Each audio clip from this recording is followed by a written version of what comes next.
હોશ સુદ ત્રીજ છે, ગુરુવાર છે, તારીખ 16/10/2025 વર્ષ છે.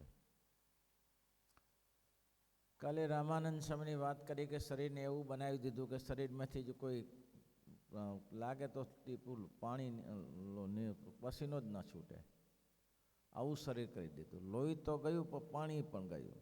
રામાનંદ સ્વામી આવડના પત્તા લઈને બાંધ્યા અને ગરમી લાવવા માટે, શરીરમાં પસીનો લાવવા માટે પસીનો આવ્યો જ નહીં. ભાઈ એવું હોય તો રઘુનાથદાસજી હતા. રઘુનાથદાસ કોણ? રઘુનાથ કોણ?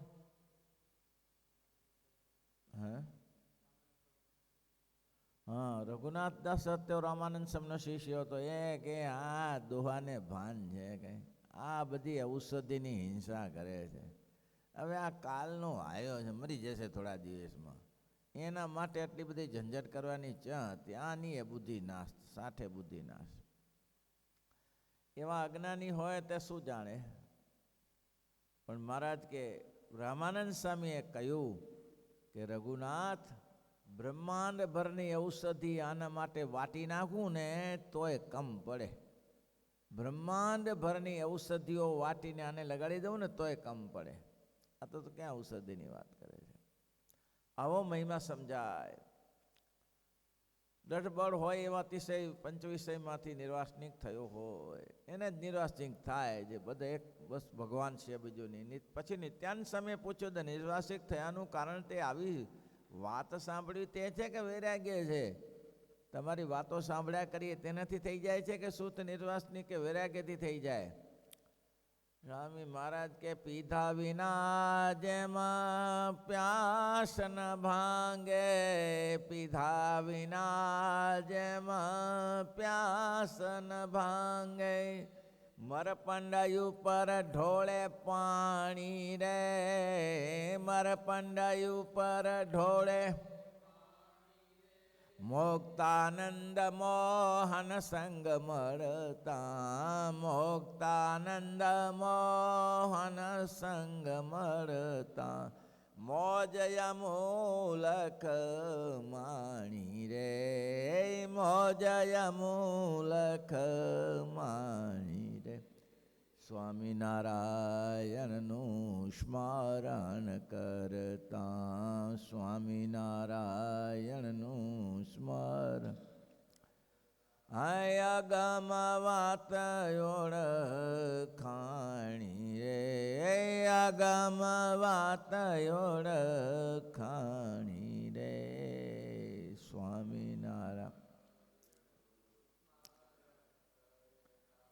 સ્વામીને કહ્યું, સ્વામી નિત્યાનંદજી મુનિજી સાંભળો, ત્યારે નિર્વાસનિક એમ ભગવાનની વાત સાંભળવાથી એ થવાતું નથી અને વૈરાગ્ય કરીને સવાતું ને. એ વૈરાગ્યનું ઠેકાણું જ નહીં, ક્યારે નાશ થઈ જશે. તુલનું સૂર્ય આંકડાના તુલની જેમ ઉડી જાય વૈરાગ્ય, સમજણ વગરનું. પછી શ્રીજી મહારાજ બોલ્યા છે વૈરાગ્ય તો એ કેટલો ટકી શકે નહીં, વૈરાગ્ય ના ટકે. ઘણાને જોયા છે મેં, અધોધધા થઈ ગયા બધા. બહુ શરૂઆતમાં ફૂંફાડા બહુ મારે, ફૂંફાડા બહુ મારે અને પછી થોડું થાય એટલે ટકી ના શકે. સ્વામિનારાયણ ભગવાન સિરપુર શહેરમાં ગયેલા અને ત્યાં સિદ્ધવલ્લભ રાજાને ત્યાં રોકાયા. હવે એટલા બધા ભેગા થયેલા બાવાઓ, કોઈ નાગા ને કોઈ દંગા ને કોઈ કોપીન ભર ને કોઈ આબ્રાસમાં રહે ને આવી રીતે રાજા એને પાકા સીધા આપીને રસોઈ બનાવીને જમાડે બ્રાહ્મણે. દૂધ પાક ને માલપુઆ ખાઈને મારા બેટા તાગડથી ના કરે. અને સિદ્ધાઈ બતાવે, સિદ્ધાઈ એવી બતાવે કે રાજા આપના ગોર થઈ જાય, રાજા આપના જજમાન થઈ જાય. અને તો પછી આખી જિંદગી આમ લીલા લહેર છે. પછી શું, રાજા જેના શિષ્ય બન્યા એને તો ક્યાં પછી પ્રશ્ન રહે. આના માટે મહેનત કરે. મહારાજ કે આ તો જુઓ મારા બેટા અડબંગાઓ, લંપટાઓ કંઈ પડી છે? આ રાજાના ખાઈ પીને તાગડા ધીંડા કરે છે અને આ સિદ્ધાઈ બતાવવા માટે. અને એમાંય પાછો ઈર્ષાળું, અરસ ઈર્ષા કરે એકબીજાને. એ ચેલો ન કરી લેવો જોઈએ રાજાને. આ સમાજમાં છે હો. એક સંતની પાસે જતો ને બીજો કે જવાતું હશે ત્યાં, એ તો નકામો છે, એની પાસે જવાય. પહેલે ઘણા વર્ષો પહેલાં કથા સાંભળેલી. બે સાધુ એક સદગ્રસ્તને ત્યાં ભેગા થયા. એટલે ભેગા થયા એટલે બંનેને રૂમ આપ્યા, એમાં બેઠા. રાજાએ કીધું કે કાલે મારે સંતો પૂજા કરવી છે, આવતીકાલે સવારે સરસ દિવસ છે, પૂજા કરવી છે. એટલે એક સાધુ કે તમે એક કામ કરજો. શું? તમે પૂજા કરવી હોય ને તો પેલા ગધાડાની પૂજા ન કરતા, મારી જ કરજો. ગધાડો કયો? બીજો હતો એની પૂજા ન કરતા, મારી એ તો નકામો છે, હારો કોઈ કામનો નથી. એમ તો સારું ભલે. પેલાને મળવા ગયા કે કાલે સ્વામીજી પૂજા કરવાની છે, તો કે પેલા બળદની પૂજા ન કરતા, મારી કરજો. બોલો હવે આને શું કહેવાય? અંદર અંદર ઝઘડે મારા બેટા. ઓલાને ગધડા કીધો ને ઓલાને બળદ કીધો. તો જજમાને માથાનો ફરેલો. બીજે દિવસે એક ટોકરમાં ઘાસ લાવ્યા અને બીજા ટોકરમાં ખાણ લાવ્યા. ગધડાને ખાણ જેવું નાખ્યું અને પેલાને ઘાસ નાખ્યું. પેલા કે આમ કેમ? તમે બાપજી કીધેલું ને કે આ બળદ છે, બળદને ઘાસ જ હોય ને. કે બળદને શું હોય? ઘાસ હોય. તમે કીધું ને ગધડાને આ કચરો જ ખાતો હોય ને. કે એટલે મેં બરોબર નાખ્યું, ખાઓ. બોલો આવું ના થવું જોઈએ. આ જગતમાં ટીકા નિંદામાં જેટલું ગળપણ આવે છે એવું તમને કોઈ વાતમાં ગળપણ નહીં. ભોજન ગમે એટલું સડ્યું સરસ મજાનું હોય, દાળ ભાત શાક રોટલી હોય, ઘી ચોખ્ખું નાખેલું હોય, ગોળ સરસ મજાનો વાપરેલો હોય, ખાંડ વાપરેલું હોય, અને એ કોળિયો જમતો હોય, અને જો કોઈ તમારી ટીકા નિંદા કરતું હોય કે પ્રશંસા કરતું હોય અને અવાજ ઓછો આવતો હોય તો કમાડ દરવાજાના તિરાડમાંથી કોઈને ખબર ના પડે સાંભળે આપણું કંઈ બોલે એ ખરાબ કે સારું. કોળિયું હાથમાં રહી જાય, અડધી કલાક ચાલે તો કોળિયું એમને એમ રહી જાય. કયું ગળ્યું હતું? ગળ્યું કર્યું હતું.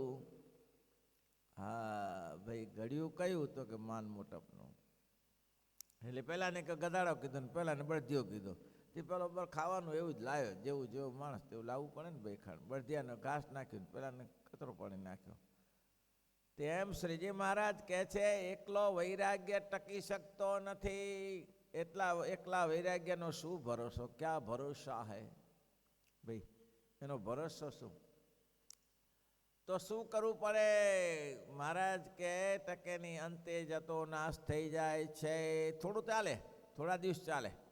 ઘણા એવા વૈરાગ્યોને જોયા, થોડા દિવસ ધમાચકડી મચાવી દે, આમ જાણે રાડ પડાવી દે. વાહ વાહ, ત્યાગનો મૂર્તિ છે, ત્યાગની મૂર્તિ છે એવો લાગે. પણ તાગ ના ટકે રે વૈરાગ્ય વિના. ગોપીચંદ રાજા નિષ્કુળાન સ્વામી લખે, ત્યાગ ના ટકે રે વૈરાગ્ય વિના, કરીએ કોટી સાધનજી, કરીએ કોટી સાધનજી. કરોડો ઉપાય કરો, ત્યાગ ટકે નહીં. ત્યાગ વૈરાગ્ય, મારો જે વૈરાગ્ય એવો હોવો જોઈએ. કેવો? તો કે જ્યારે આત્મનિષ્ઠા હોય ને ભગવાનની મૂર્તિનું યથાર્થ જ્ઞાન હોય, પછી તે વિચારે જે હું આત્મા છું, આવું વિચારવું પડે. આત્મજ્ઞાન હોય. આત્મજ્ઞાનનું શું કામ છે? આત્મજ્ઞાનનું કામ શું છે? ખોટું વાત લફ લેવી. શું કામ છે આત્મજ્ઞાનનું? એવું આત્મના જ્ઞાન થઈ જાય. તમે એમ કહો છો આ મકાન હું છું એમ કહો છો? મકાન હું છું એમ કહો છો? તો શું કહો છો? મારું છે. તો તમે નહીં, મકાન બે અલગ જ છો ને. તમે ને મકાન અલગ છો. પણ શરીરમાં એવું થતું નથી. આ શરીર કેનું? શરીર કોઈ બોલાવે, મંજીભાઈ કાંજીભાઈ હું, બોલો બોલો બોલો. તને ક્યાં બોલાવ્યો? દેહને બોલાવ્યો છે. છતાં એ એમ દેહથી અલગ નથી પડતું. મકાનથી અલગ પડી જાય છે, દેહથી અલગ નહીં પડતું. દેહને તો હું જ છું એમ જ માને છે. કાનજીભાઈ તો કે હું. તો એ દેહને કાનજીભાઈ, મંજીભાઈ, ધનજીભાઈ હોંકારો આપે છે, એ જીવ આપે છે કે દેહ આપે છે? એ ભાઈ, જીવ આપે છે કે દેહ આપે છે? હોંકારો કોણ આપે? જીવ આપે છે. કાનજીભાઈ, મંજીભાઈ હું જીવ આપે છે ને, દેહ તો નથી આપતો ને. દેહ નથી આપતો એ તમે સાબિતી કે દેહ જ્યારે એ મળી જાય, જીવ નીકળી જાય, પછી શબ્દ પડ્યું જોઈએ ને. સબબ પડ્યું હોય તો પછી આપણે એને બોલાવીએ કે ભાઈ બોલો જય સ્વામિનારાયણ, તો શું જય સ્વામિનારાયણ બોલે એ પછી બસ શબ ના બોલે. બોલનારો તો હું છું એ અલગ છે અને દેહ અલગ છે. જેમ બંગલો ને આપણે અલગ છીએ તેમ જીવ અને આ શરીર રૂપી બંગલો અલગ છે. પણ જીવને સમજાય તો બે વસ્તુ કરી લેવાની. આત્મનિષ્ઠા, હું આત્મા છું, શુદ્ધ છું, ચૈતન્ય છું. આત્મા તો નૈને છંદાની શાસ્ત્રાની નૈને દહતી પાવકના કલેદ્યંતી આપના શોષ્યંતે, મારું તો એવું આત્માનું સ્વરૂપ છે. એટલે હું આત્મા છું અને મૂર્તિનું મહાત્મ જ્ઞાન જે ભગવાન મળ્યા છે તેનું યથાર્થ જ્ઞાન કે ક્યાંય ન મળે. પિંડ બ્રહ્માંડમાં શોધીને જોયું પણ ક્યાંય ન મળે. ગઢપુરમાં મહારાજ અક્ષરોડીમાં સૂતા છે અને એક ભૂદેવ આવ્યા દર્શન કરવા. તો સવારે પાણી ભર્યું હશે તે નાવા બેઠા તે હવે ભગવાનનું નામ યાદ દેવું પડે ને નાતી વેળાએ. તો એને શું ચાલુ કર્યું? કૃપા નથી, કૃપા નથી, કૃપા નથી. કૃપા નિધિ કેવું પડે? કૃપા નથી, કૃપા નથી, કૃપા નથી. એટલે કે હું તું બોલે છે કૃપા નથી, કૃપા નિધિ બોલ. કૃપા નિધિ ના ના ના, આ બરાબર. કૃપા નથી મને સારું ફાવે. કૃપા નથી સારું ફાવે છે. સવાર થયું અને સ્વામિનારાયણ ભગવાનને પગે લાવ્યા કીધી, પાર્ષદે કીધું કે આ તો કેવું નામ જપે છે? કૃપા નથી, કૃપા નથી, કૃપા નથી. તો કે તમે એનું નામે કૃપાશંકર હતું. તે કૃપાશંકર તમે આવું બોલ્યા, કૃપા નથી, કૃપા નથી? હા મારે જ બોલ્યો હતો ને. તો કે અમારામાં કૃપા નથી? તો કૃપા હોય તમારામાં તો આ સાધુને બધાને કાંઈ આમ રખડતા મૂકી દીધા. કાંઈ આવી ઠંડીમાં બિચારા સુવાને ધાબડોય નહીં. તો એ કૃપા ન હોય તો જ આમ રખડતા થઈ જાય ને. ગમે તો પડ્યા રે, ઝાડ નીચે પડ્યા રે, આખી રાત્રિ તૂટિયા વારીને પડ્યા રે. તમારામાં કૃપા હોય તો તમે એને સારી રીતે ઠંડીની ઋતુમાં એને સારી વ્યવસ્થા કરો ને. તમારામાં કૃપા હોય તો પછી દુનિયા આખી કહે છે કૃપા નથી, કૃપા નથી. તો મેં કીધું, આખી દુનિયા કહે તો મેં કીધું કૃપા નથી, કૃપા નથી. ભાઈ સત્ય વસ્તુ એવું છે ને, ખોટું હોય તો ના કેવું, બાકી સાચું તો કેવું જ પડે ને. ભાણજી મહેતા જેવું થાય. ભાણજી મહેતો હતો એને આ કામમાં એવો હતો, આખી દુનિયા ગાળો દે. તે એક માજીએ બોટલા ઉપર બેસીને ગાળો દેવાની ચાલુ કરી. કોઈએ કહ્યું કે માજી, ભાણજી મહેતાએ તમારું કંઈ બગાડ્યું છે? તો કે ના, મારું કંઈ બગાડ્યું નથી.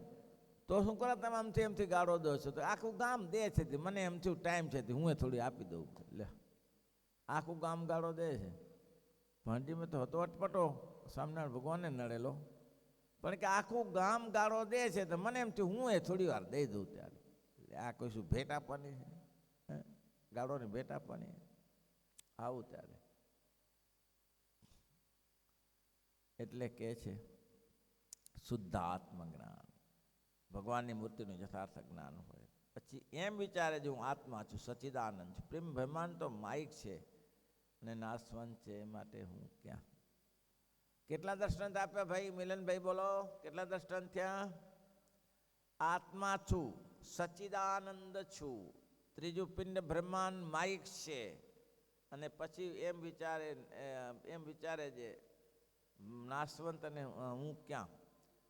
પિંડ બ્રહ્માંડ તો માઇક છે ને નાશવંત છે, માટે હું ક્યાં ને પિંડ બ્રહ્માંડ ક્યાં.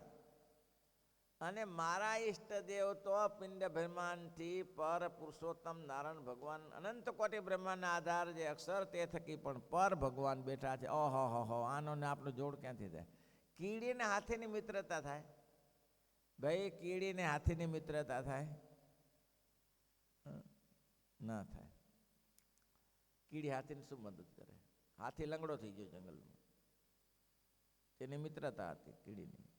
તે હાથીની પાસે ગઈ, હાથીભાઈ તમે લંગડાઓ છો તો ટેકો આપું. શું ટેકો આપું? હાથી લંગડાતો તો હાથીને કે હાથીભાઈ ટેકો આપું. કીડી મજબૂત ટેકો હશે ને, કીડી હશે ને હાથી જેવી જ.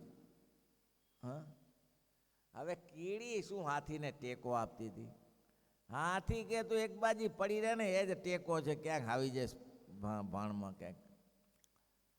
તેમ એવું છે ભાઈ, ભગવાન કેવા છે? એક તો પોતાની બે વસ્તુ છે, આત્મજ્ઞાન હોવું જોઈએ ને ભગવાનની મૂર્તિનું યથાર્થ જ્ઞાન હોય. પછી એમ વિચારવું છે ભગવાનની મૂર્તિનું જ્ઞાન અને આત્મનિષ્ઠા બે હોય. હું આત્મા છું, સચ્ચિદાનંદ છું, અને પિંડ બ્રહ્માંડ તો માઇક છે, નાશવંત છે. કેટલું સ્પષ્ટીકરણ કર્યું નહીં કે હું સચ્ચિદાનંદ છું, આત્મનિષ્ઠા વાળો તો છું, સચ્ચિદાનંદ છું. પિંડ બ્રહ્માંડ તો શું છે? આત્મા છું, સચ્ચિદાનંદ. પૂછું શું? પિંડ બ્રહ્માંડ માઇક છે અને નાશવંત છે, માટે હું ક્યાં? આ બ્રહ્માંડ જ આખું નાશવંત છે. આ પિંડ બ્રહ્માંડ રચ્યું છે, એમાં કે તમે એમ માનો છો કે સારી વસ્તુ નીકળશે?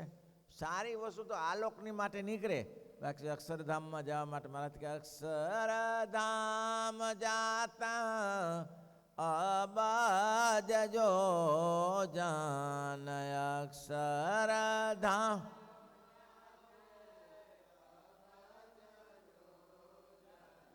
પાંખો વિનાના સિદ્ધ પહોંચશે, પાંખો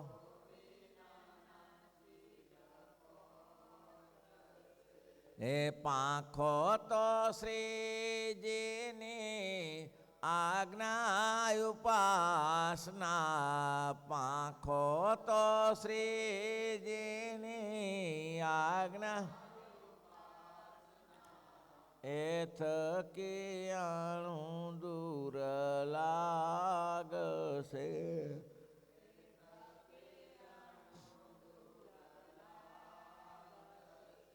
પાંખો તો શ્રીજીની આજ્ઞાની ઉપાસના, બે પાંખો જોઈએ ભગવાનના અક્ષરધામમાં. અક્ષરધામ તો અબજ જોજન દૂરું છે. અહીં મહારાજ કે પોતે આત્મનિષ્ઠા વાળો હોય, પોતાને દ્રઢ આત્મનિષ્ઠા હોય અને પોતે એમ માનતો ખાલી આત્મનિષ્ઠાની દોડ નહીં, હું સચ્ચિદાનંદ છું એવું. અને આ પિંડ બ્રહ્માંડ ક્યાં છે? અને એ પિંડ બ્રહ્માંડથી પર અનંત કોટી મુક્તના સ્વામી તે કેટલા દૂર છે, એનો ને મને સંબંધ થયો છે. મારા ઈષ્ટદેવ જે પુરુષોત્તમ ભગવાન તે તો અનંત કોટી બ્રહ્માંડના આધાર જે અક્ષર તે થકી પર છે ને તે ભગવાનનો મારો દ્રઢ આશરો થયો છે. કેવો નિશ્ચય થઈ જાય એને, કેવો નિશ્ચય થઈ જાય. એક હરજીભાઈ કાળા હતા દહીસરાના, એને એક ફરા દર્શન થયેલું નરનારાયણ દેવનું. અરે આખી જિંદગી ઘૂમ્યા કર્યા હો, આપણે તો ભગવાનનું દર્શન થયું, મહારાજ મળ્યા. એને તકલીફ વધારે હતી શરીરે. નરનારાયણ ભગવાનનું ભજન કરે ને વાત કરે. ભગવાને કીધું હવે બહુ ટાઈમ નથી ભાઈ, સ્નાન કરી લે અને કાલથી ઓછું થઈ જશે. તેને તો પછી કેવો આવો ભાવ થઈ ગયો, અખંડ ભજન કરાય, છોડી દીધું બધું. આ એકવાર ભગવાનનું દર્શન થયું ને તો છોડી દીધું બધું. ધંધાના બહુ સારા બિલ્ડર હતા, એવા બિલ્ડર હતા ને, કોન્ટ્રાક્ટરને પોતે જાતે મજૂરી કરતા. પણ આવું ધાબુ લાકડામાં હોય. અને આપણે ત્યાં થયું હતું અમદાવાદમાં 80x150 આખું લાકડાનો છાજ હતો, એ ઉપર ચડાવો હતો ને વચમાં માળ ઘુસાડવો હતો. એક માળ બીજો વધારાનો કરવો હતો, તકલીફ પડતી છે જ એમ ભુજમાં જૂના મંદિરમાં. તો બધા કારીગરોને એન્જિનિયરોને બોલાયા કે ભાઈ આ કેવી રીતે? બધા કે આ ના થાય, શક્ય જ નથી. આ કેવી રીતે દિવાલો તોડીને ધર લઈ જઈએ? એ શક્ય જ નથી. હરજી બાપા ચકલીએ પાણી પીતા હતા, એને સાંભળ્યું એટલે એને ઇન્ટરેસ્ટ ધરાવ્યો. કોઈ હરજી બાપાને એટલું જાણે નહીં એટલે કીધું કે સ્વામીજી શું કામ હતું? તો કે બાપા એ તો એન્જિનિયરનું કામ છે. તો કે જાણીએ ને કોઈ હોય તો બતાવીએ. તો કે આ માળ આખો લઈ જવાનો છે ને, ધાબુ ભરી દેવાનું છે વેચમાં. હા તો એ તો હું કરી આપું. કે તમે? તો કે હું કરી આપું. એન્જિનિયર? ના ભણેલો જ છું. અને આખું ધાબુ ચડાવ્યું, જેક મારીને ચડાવી દીધું. બોલો ઉપર આખું આટલું મોટું 150x80 જેક મારીને ઉપર ચડાવી દીધું. બોલો. અને આટલી કારીગરી દુનિયામાં નામ પાછી વૈદ તરીકે એવા હતા હોવા છતાંય એકવાર ભગવાનનું દર્શન થયું, બધું વીટીને શાંતિથી બેસી ગયા. બસ ગ્રામ પર ગંગાના કિનારે બેસે, માળા લઈને બેસે, સ્વામિનારાયણ સ્વામિનારાયણ ધ્યાન કરે, માનસી કરે. જો ઓળખાય તો શું ના થાય? હું આત્મા છું, સચ્ચિદાનંદ છું, અને પિંડ બ્રહ્માંડ તો માઇક છે અને નાશવંત છે, માટે હું ક્યાં અને પિંડ બ્રહ્માંડ ક્યાં, અને મારા હું ક્યાં, પિંડ બ્રહ્માંડ ક્યાં, અને મારા ઈષ્ટદેવ પુરુષોત્તમ ભગવાન એ તો પાછા એ તો અનંત કોટી બ્રહ્માંડના આધાર જે અક્ષર તે થકી પણ પર છે. હવે ક્યાં નંબર લાગે? આપણે ક્યુમાં ઊભા છીએ, નંબર ક્યાં લાગે? પેલા એક સાધુએ મહારાજને પૂછ્યું કે મહારાજ, તમે આટલી બધી વાતો કરો છો, તમે આટલી બધી વાત કરો છો કે આ મનુષ્યનો જન્મ અનંત કોટી બ્રહ્માંડો જાય પછી આ મનુષ્યનો જન્મ મળે છે, અને સમુદ્રનું પાણી પીધું હોય તેટલું સમુદ્રનું જે માનું ધાવણ ધાવ્યું હોય ત્યારે મનુષ્ય જન્મ મળે છે. આમ વાત કરતા હતા, આટલો દુર્લભ છે મનુષ્ય જન્મ. મનુષ્ય જન્મ મળો કેટલો છે? તો પછી મહારાજ આવું કહ્યું તો આ વિશ્વમાં તો કેટલા લોકોને મને, કેટલા લોકો જ્યાં જોઈએ તો ઉભરાય ખદબદે છે. માણસો નથી આ દુનિયામાં, ઢગલાબંધ માણસ છે. એ બધા ક્યાંથી આવે છે? ત્યારે આ લોકો 84માં જાય ને જમપુરીમાં જાય ને તો ત્યાં આ ઢગલાબંધ પડ્યા છે, ક્યાંથી આવે? મહારાજ કે સાચું કહીએ તો મહારાજ કે આ પૃથ્વીમાં એટલા બધા માણસ છે કે સોયની ટાંચ ત્યાં ખોસવી એટલા જીવ છે, એટલા જીવ છે. માણસો તો સાહેબ જીવ અનંત છે ને, એમાંથી ગમે તે કનો ચાલ્યો કરે. એટલા બધા જીવો છે બ્રહ્માંડમાં કે સોયની નાચ ખોડ્યું હોય તો વિચાર કરવો પડે કોઈ જીવ ઉપર આવી જાય, એટલી બધી જીવાત્માઓ છે. હવે એમાંથી ઘણા ને આ ભાઈ 84ના ફેરામાંથી મુક્ત ના થવાતું હશે, કોઈ દિવસ ના થાય. તો કે થયા કેમ આપણે કેમ થયા? તો કે કેરીનું ફળ થયા હશે, કેરીનું વૃક્ષ થયા હશે, કેરી ઉતારીને ઠાકોરજીને ધરી. ભાઈ જાંબુના ફળમાં જાંબુ લઈને ઠાકોરજીને ધર્યા. કોઈ ફૂલ ઝાડ થયા હશે, એના ફૂલ ઉતારીને સંતો સુખનંદ પૂરે છે, એવી રીતે ભગવાનના ઠાકોરને હાર પહેરાવ્યા, અને એમાં કામ થઈ જાય. ગાય ભેંસ થયા, એનું દૂધ ઠાકોરજીને કામ લાગ્યું, એમાં જીવનું કામ થાય. આ કપાય નહીં હારું, આટલું લાંબુ ચાથી કપાય? આટલો લાંબો ચક્કર કપાય કેવી રીતે? મેં કાલે આંધળાનું કહ્યું તેના જેવું છે, પેસી ગયા પછી નીકળાય નહીં. પણ છતાંય ભગવાન દયા કરીને એને કર્મ થોડું ઘણું પણ કરે તો ભગવાન એનું ધ્યાન રાખે અને એનું ફળ મોટું આપે છે. એટલે આ એક નિશ્ચય કરી લેવો. કેવો નિશ્ચય? પુરુષોત્તમ ભગવાનને અનંત કોટી બ્રહ્માંડના પાર તે થકી પર એવા ભગવાનને પોત માટે દ્રઢ આશરો, એવો મને આશરો થયો છે. કેનો આશરો છે? દ્રઢ આશરો એનો થયો છે. દિલ્હીનો બાદશાહ ગુજરાતમાં આવેલો.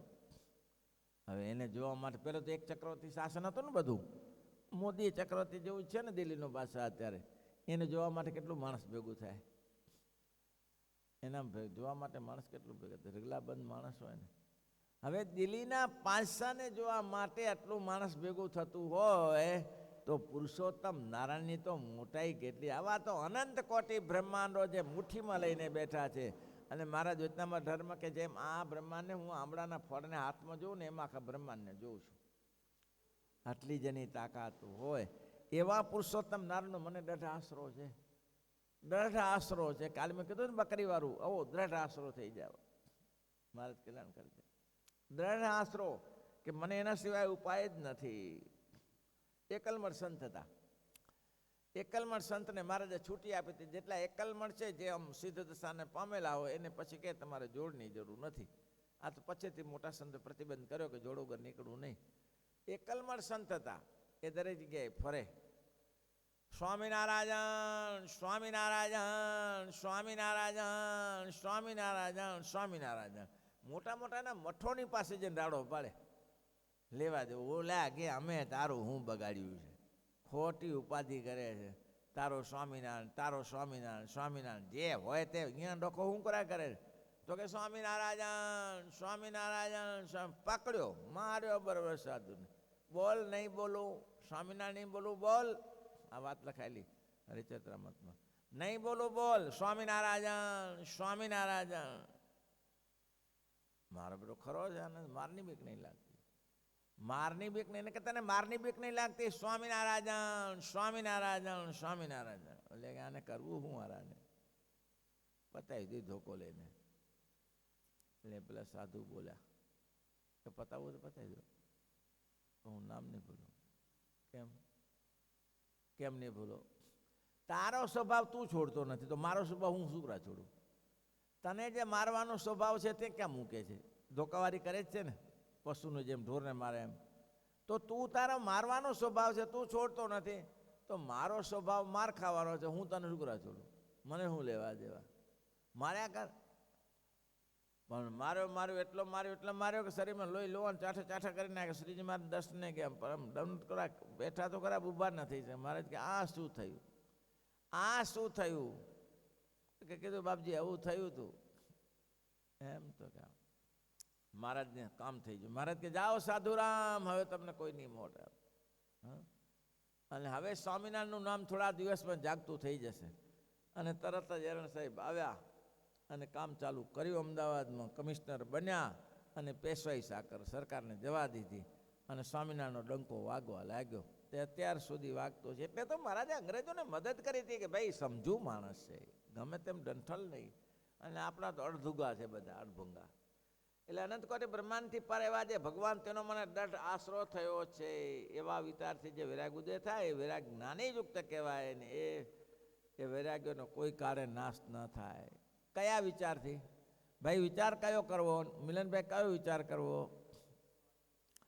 હું શુદ્ધ છું, આત્મા છું, બીજું સચ્ચિદાનંદ છું, અને આ બ્રહ્માંડ છે એ માયિક છે, બરાબર?